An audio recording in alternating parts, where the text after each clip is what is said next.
Malengo yako wewe, nidhamu na heshima ndivyo vitakavyokufanya uweze kumiliki nyumba yako wewe mwenyewe bila kusumbuliwa na mwenye nyumba.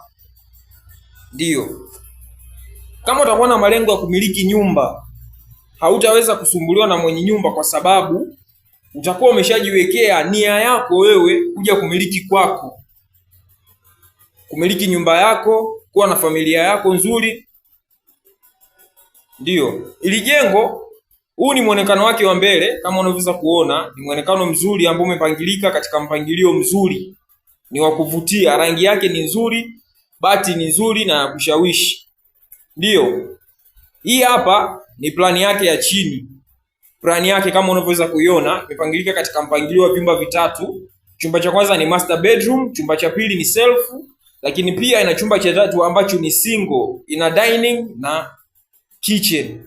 Jengo hili linatumia tofali za blocks 3600, bati za futi 10, 140, mbao za kenchi ni 250.